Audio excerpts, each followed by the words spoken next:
Hello students, myself Arun Kumar Sharma, your history teacher. I hope you will be fine. Today we will resume our last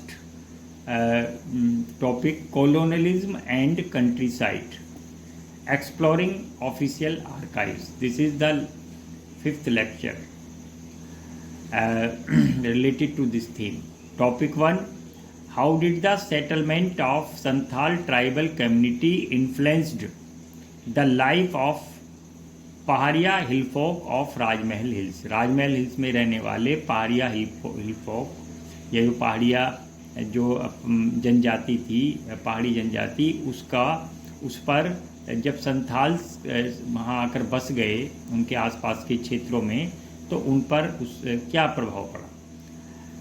It is a long question and answer. When the Santhal settled on peripheries of the Rajmahal hills, जब उसकी सीमाओं में आसपास के क्षेत्रों में संथाल आकर settle हो गए, the Paharias resisted but were ultimately forced to withdrawn deeper into the earth. उन्होंने इसका विरोध किया, लेकिन अंततः उनको ऊंचे पहाड़ों में अंदर तक जाने को मजबूर होना पड़ा. Restricted from moving down from the lower hills and valleys, restricted from moving down to the lower hills and valleys. अब उनको lower hills में और valleys में जाने से रोक दिया गया. किसको? पहाड़िया हिल फोक को. and they were confined to the drier interior, और उनको सीमित कर गया था एक शुष्क क्षेत्र था जहाँ की कोई बारिश नहीं होती थी. and the more barren means बंजर, अनफर्टाइल लैंड, एंड रोकी अपर हिल्स, और पथरीले ऊंचे पहाड़ों तक उनको कन्फाइंड, सीमित कर दिया गया था. This severely affected their life, इससे उनकी लाइफ बहुत अधिक प्रभावित हुई. And impoverishing them in the long term, और लगातार उनको अत्यधिक निर्धनता की स्थिति में लंबे समय तक रहने पड़ा. Shifting agriculture depended on the ability to move newer and newer land and utilization of natural fertility of soil. Shifting cultivation की जो किस पर डिपेंड करती है कि आप नए से नए क्षेत्रों पर अपना जाएं और उसके जो सोयल की जो फर्टिलिटी है उसका यूज़ करें. When the most fertile soil became inaccessible to them, अब बहुत सारी जो सोयल फर्टाइल सोयल थी उस तक inaccessible मीन्स उनकी पहुंच से बाहर हो गई, क्योंकि उन पर वहाँ संथाल आकर रहने लगे. Being part of डामिन का मतलब जो पहाड़ी क्षेत्र था, ये the pahadis could not effectively sustain their mode of cultivation. अब वे जो पहाड़िया थे वो आसानी से, प्रभावी ढंग से अपने जो कृषि के तरीके को वो लागू नहीं कर सकते थे. When the forest of region were cleared, और जब फॉरेस्ट रीजन लगातार क्लियर काटे जाने लगा फॉर कल्टीवेशन, खेती करने के लिए अब फॉरेस्ट काटे जाने लगे. The hunters among them also face problem, तो उन पहाड़िया हिल फोक में जो हंटर या शिकारी थे उनके लिए भी बहुत बड़ी प्रॉब्लम पैदा हो गई, क्योंकि अब फॉरेस्ट नहीं होंगे तो उसमें एनिमल्स या वाइल्ड एनिमल्स जिनका वो शिकार करते थे वो नहीं होंगे. The Santhals by contrast gave up their earlier life of mobility and settle down. Santhals इसके विपरीत जो पहले मोबिलिटी या एक घुमंतु जाति थी, घुमंतु ट्राइबल कम्युनिटी थी, वो आकर वहाँ सेटल्ड लाइफ निचले स्थानों में आकर बस गए.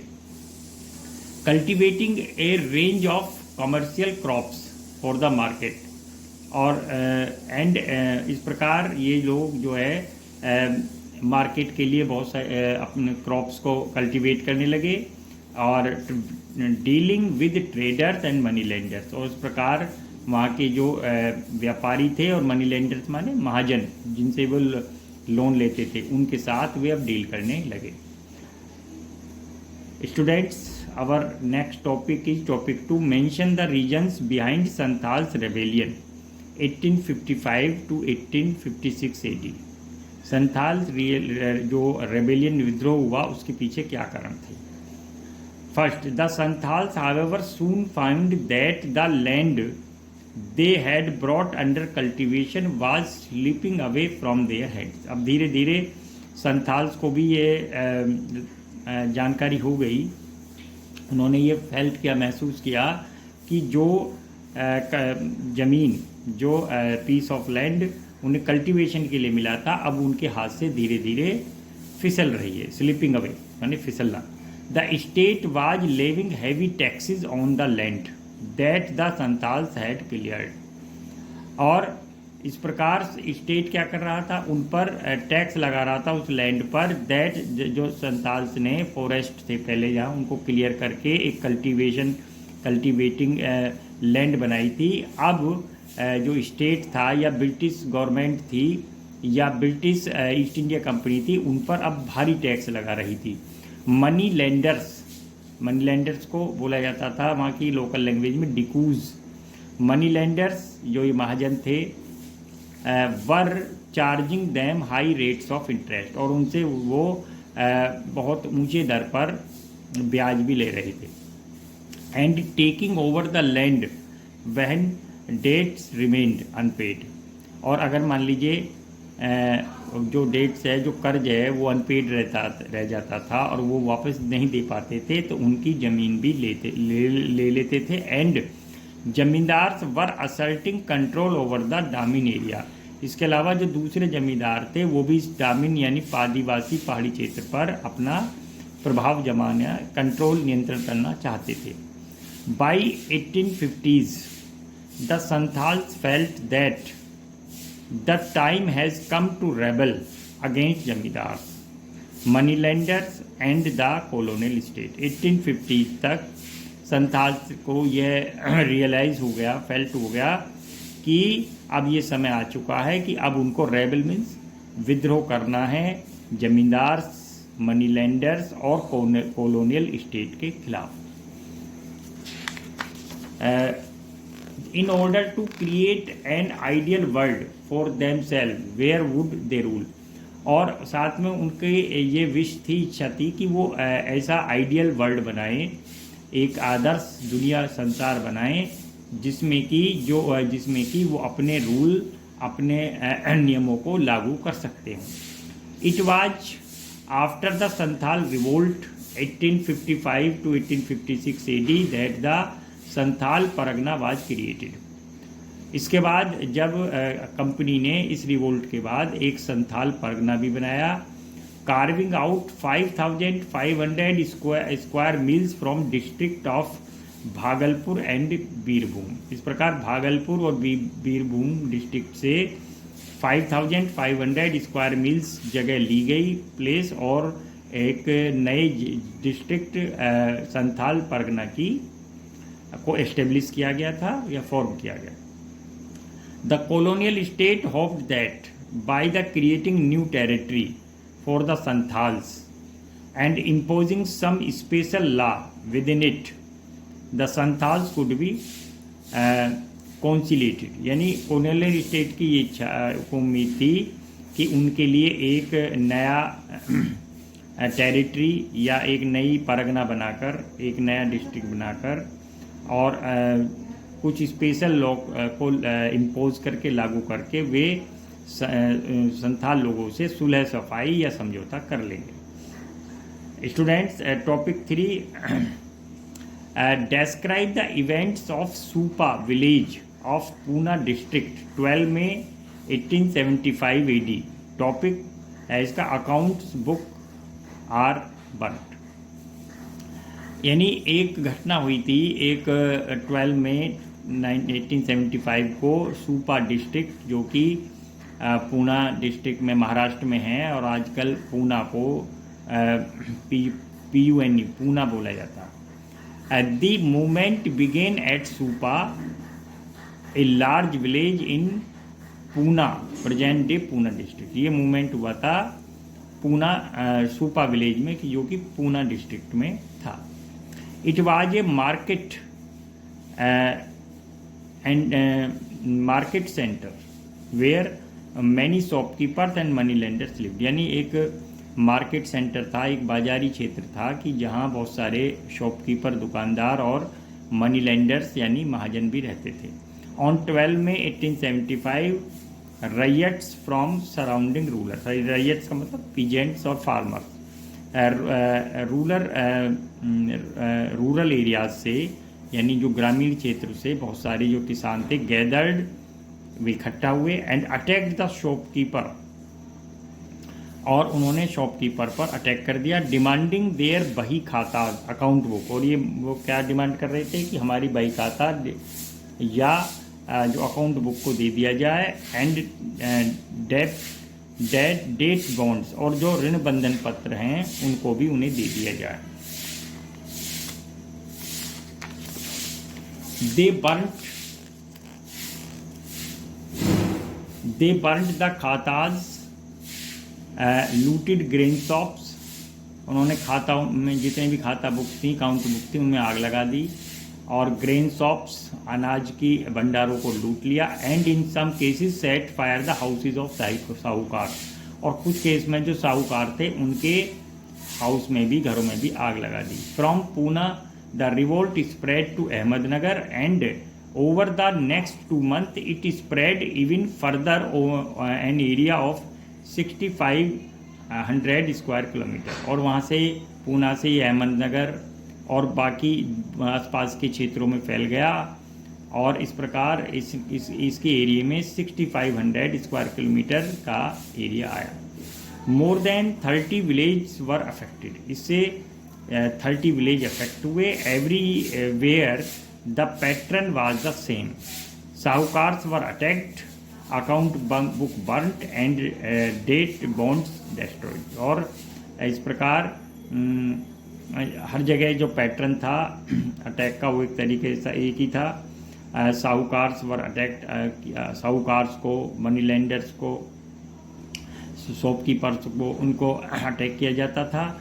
अकाउंट बुक को बर्न कर दी जाती थी, और जो डेट बॉन्ड थे, जो कर्ज या ऋण अनुबंध पत्र थे, उनको डेस्ट्रॉयड माने उनको नष्ट कर दिया जाता था. Terrified of peasants attack the sahukars fled the village, और इस प्रकार इनसे डरकर, इन अटैक से बहुत सारे साहूकार अपने गांवों को छोड़कर चले गए. Very often leaving their property and belonging behind, और साथ में अपनी प्रॉपर्टी, अपनी जितनी भी प्रॉपर्टी थी और जितनी भी उनकी वस्तुएं थी उन्हें भी छोड़ गए. At the revolt spread British officials specter of 1857, जैसे जैसे रिवोल्ट बढ़ता रहा तो उन जो ब्रिटिश ऑफिशियल थे उनको 1857 की इस पर काली छाया नजर आने लगी.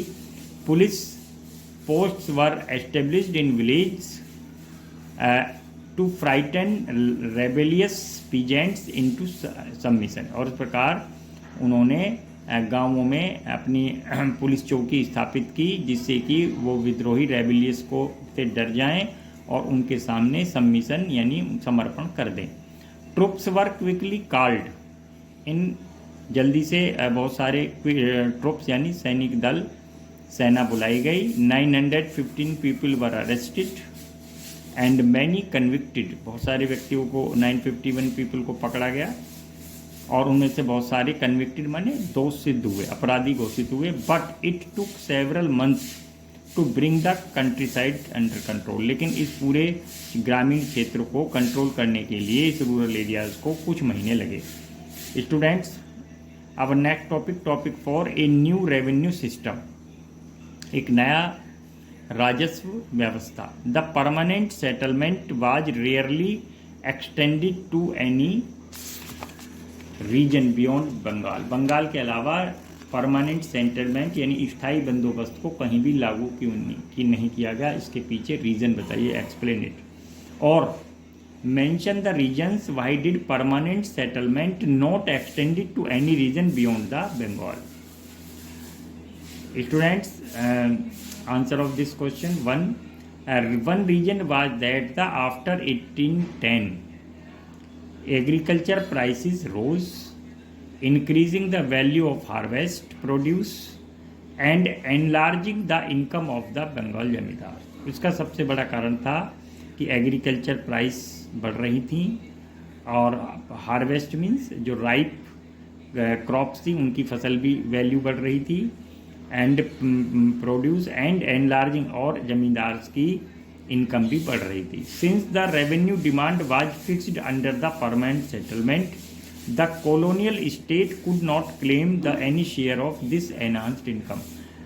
अब चूंकि रेवेन्यू डिमांड फिक्स थी, इसलिए जो और परमानेंट सेटलमेंट में एक बार जो रेवेन्यू फिक्स कर दिया गया वही रहता था, और इस प्रकार जो कॉलोनियल स्टेट थी वो कुछ भी क्लेम नहीं कर सकती थी share of this enhanced income, जो इनकम बढ़ रही थी इस पर अपना दावा नहीं कर सकती थी। कीन of expanding it's financial resource, अपने रिसोर्स बढ़ाने के लिए, अपने वित्तीय या धन रिसोर्स को बनाने के लिए, the colonial government had to think of ways to maximize its land revenue. अब कॉलोनियल गवर्नमेंट क्या चाहती थी कि वो उसके रेवेन्यू बढ़ जाए, और इसके लिए वो अधिक से अधिक लैंड रेवेन्यू को लागू करना चाहती थी, राजस्व लगाना चाहती थी। So in territories annexed in the 19th century, temporary revenue settlement were made. इसलिए जो भी 19th सेंचुरी में कंपनी ने जो भी नए टेरिटरीज को एनेक्स किया जब या ब्रिटिश गवर्नमेंट ने, उन सब में एक टेम्परेरी रेवेन्यू सिस्टम लागू किया गया। By 1820s the economist David Ricardo ideas were implemented by colonial officers. अब कॉलोनियल ऑफिसर्स ने क्या किया था 1820s में, जितने एक इंग्लिश इकोनॉमिस्ट थे उनका नाम था डेविड रिकार्डो, उनके आइडियाज़ को इम्प्लीमेंट किया गया। In Maharashtra, when British officials set about formulating the terms of their earlier settlement, और महाराष्ट्र में जो ब्रिटिश ऑफिशियल थे said about formulating the terms of their, वो अपने जो अर्लियर सेटलमेंट थे, जो पहली सेटलमेंट थे, उनको फॉर्मुलेट करके और उनको भी लागू करके और कुछ नए क्लोज जोड़कर उन्होंने एक नया टेम्परेरी सेटलमेंट या रेवेन्यू सिस्टम बनाया।